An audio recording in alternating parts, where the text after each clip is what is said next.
And we're back with the Daily News. Brint Patrick is with us now. He's the Executive Director of the Lowcountry Red Cross.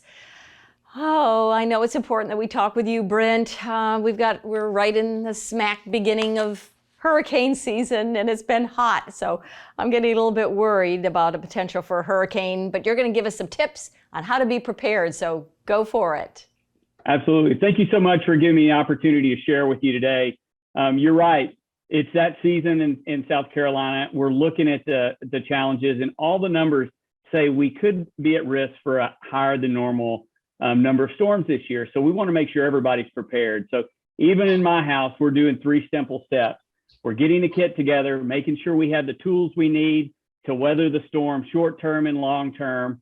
We're making a plan. What are we doing with the dog? Where are we going as a family? What's our evacuation plan? And since I'm staying here for the storm, I want to make sure my family is taken care of and they've moved to where they need to be, and then be informed. You know, we've got our little crank radio so that we can listen to the weather and listen to the news reports when our power goes out. But we've thought about these things in advance, and we've tried to put ourselves in a position to succeed. We think we're resilient people, but we want to make sure we're prepared. And absolutely. So how is the Red Cross getting prepared for this hurricane season, Brint? Yeah, so there's a couple different things we do. At the Red Cross, one of our primary functions in a storm is making sure we can provide shelter for people. Everybody's response is different, their needs are different, but we want to be able to respond and provide safe shelter for people when there's a need. So we're working on our internal systems to make sure we're prepared for that. We're working with other government agencies and other organizations that fill different gaps within the response process to make sure we're all ready to do our job. We don't want people to show up at a shelter and there not be food or there's a gap that's missed. So we're working with all of our partners to make sure we're all prepared and ready to respond when there's need. And then we're training our volunteers to make sure they're ready to respond. So you jumped to volunteer, so I will too. And there's 3 areas or three particularly type of volunteers that you need right now. So you want to describe that for us? Yeah, absolutely. One of the things I want to make sure everybody understands is at the Red Cross, our response is generally 90% volunteer driven. So as across our workforce, all across the U.S., 90% of the people you see in a Red Cross shirt responding to disasters day in and day out are volunteers. And that's a huge need for us. And so when we look at the season coming up, we're looking at shelter support needs, people to help, volunteer working in shelters, our health services, because there's always emotional needs, physical needs that we need to be able to meet in the shelters and be staffed for that.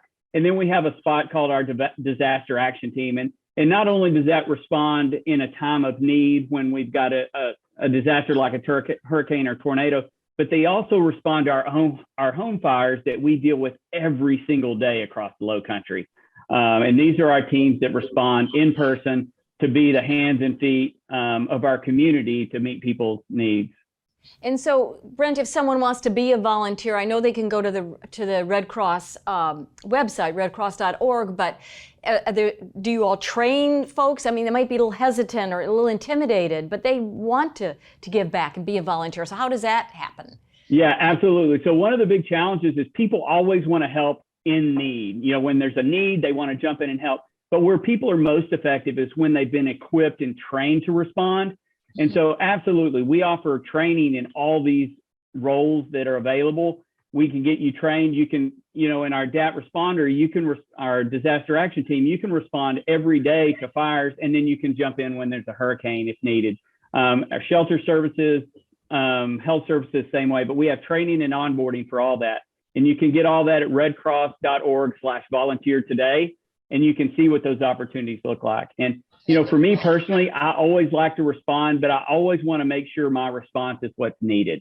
And that training component allows you to jump in where needed.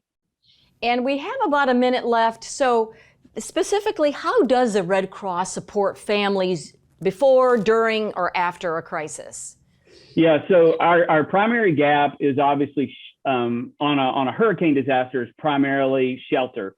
So we're looking at what the needs are immediately in the first 72 hours, getting people in a shelter, making sure they're taken care of, making sure their physical, emotional, mental needs are taken care of. And then we transition after that into long-term care, where we start doing casework and looking at what the challenges are to get people back into their homes, how resilient is the community, can people jump right back in, what was the damage, and how we can connect not only to what the services the Red Cross provides, but the community-driven services that are generally come into play in the long-term response.